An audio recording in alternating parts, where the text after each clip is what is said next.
Legend has it that the king of ancient Rome possessed divine strength even as an infant and could plow fields for cattle. As he grew up, he became incredibly strong and could plow 10 acres of land in a single day. His father felt great pity for Odysseus, so he sold him to a slave master in exchange for a cow to replace his son. The terrified Odysseus was taken to Rome, along with several fellow laborers, but what awaited them was being sent to the gladiatorial arena. Remember, there are no small wounds, only small victims. Soon, Odysseus faced his first battle. The enemy stood 8 feet tall and was skilled at splitting people with an axe. Odysseus was beaten without any ability to fight back. Just as the third axe was about to fall, Odysseus finally unleashed his tremendous power. After headbutting the enemy to knock him down, he grabbed both feet and performed a move called the Raging Bull Plowing. All right, pal. Should we call it a tie? Because his beloved warrior had been dragged to death, the arena owner was furious. He prepared to drag Odysseus out to feed him to the hippos. Fortunately, his daughter Marge Aura pleaded desperately, which saved Odysseus' life. From that point on, Odysseus redeemed himself through achievements, winning battle after battle for his patron, and his status gradually rose. He also fell in love with Marge Aura at first sight. After the duel, Odysseus promised everyone that if anyone gained their freedom, they must rescue the rest at all costs. Yeah, to freedom! Hey, you chunks of no fun. At that moment, Marge Aura suddenly appeared. She pretended to be there for supervision, but actually wanted to watch Odysseus' pectoral muscle dance after killing. The atmosphere gradually heated up, igniting this lonely and empty romance. Before long, Marge Aura became pregnant. The arena owner was very angry and zauji everyone for a meeting, demanding that the culprit who defiled his daughter step forward, or everyone would be put to death. I had Sexicus. I had Sexicus. I had Sexicus! I had Sexicus. I had Sexicus! I had Sexicus. I had Sexicus! You jerks! You knew I liked her! We were covering for you, jackass. Odysseus said he would take responsibility for his own actions. He thought the boss would drag him out to feed the hippos. Unexpectedly, the man released him instead. Not only did he free Odysseus from his slave status, he also let Marge Aura marry him. Finally, he gave the arena slaves to Odysseus as his subordinates. However, Odysseus had not forgotten his original promise. Just as he was removing everyone's shackles, Marge Aura expressed a different opinion. Wasn't it good to have a few slaves at home? Look, fellas, no one honors oaths more than me. No one. Just give me a little time till we get on our feet, then I'll totally free you. Management thanks you for your patience. Many years later, Odysseus took over his father-in-law's dirty business, a laundry. In ancient Rome, people used ammonia to wash clothes, and ammonia was extracted from human urine. Odysseus relied on this secret formula to open laundries throughout Rome. What's up, Dad? How's the whiz-biz? Mellow and yellow.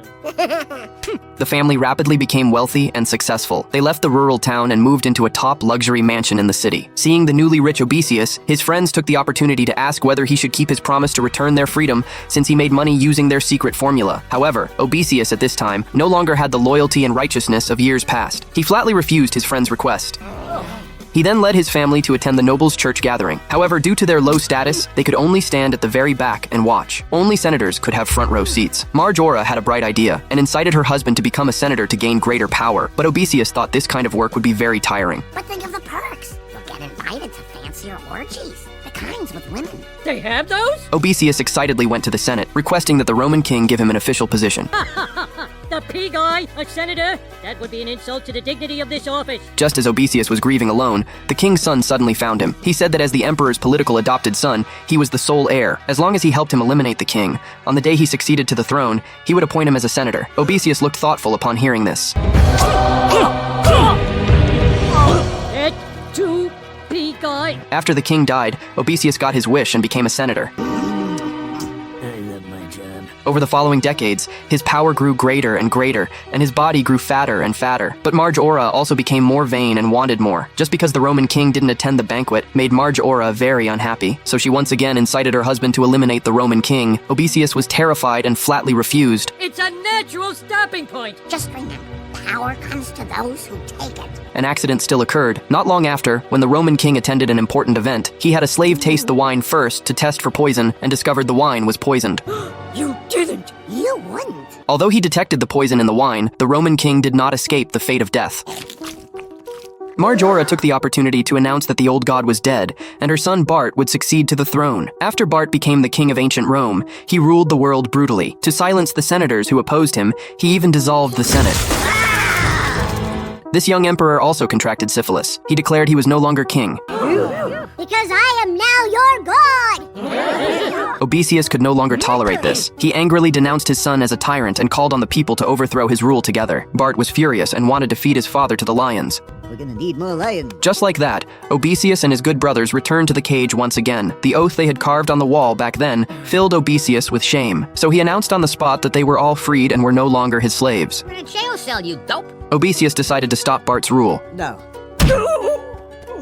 Odysseus picked up his short sword, put on his former armor, and appeared. He directly lifted his pants to humiliate Bart. The light projected from his buttocks made Bart unable to open his eyes. He charged at his father in humiliation and anger. Bart was agile and immediately cut off his father's ear upon entering the arena. But Odysseus knew his son too well. He used the fat on his belly to bounce Bart away. Seeing this, Marge Ora hurriedly pleaded for mercy. Taking advantage of his parents' conversation, Bart pulled out a hidden blade to ambush his father. On the verge of death, Odysseus strangled Bart's neck. Soon both of them collapsed in the gladiatorial arena. Marge Ora instantly came to her senses. Because of her own ambition, her family was destroyed. In overwhelming grief, she also committed suicide by poison. What about me? We never really clicked. The Roman Empire suffered tremendous upheaval and finally fell after 400 years of turmoil. The moral of that story is clear.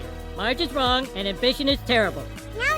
The lesson is that the unchecked lust for money and power can bring a once great nation to ruin. Does anyone think it was weird that Dad killed me? When will humanity ever learn to stop letting stupid people into museums?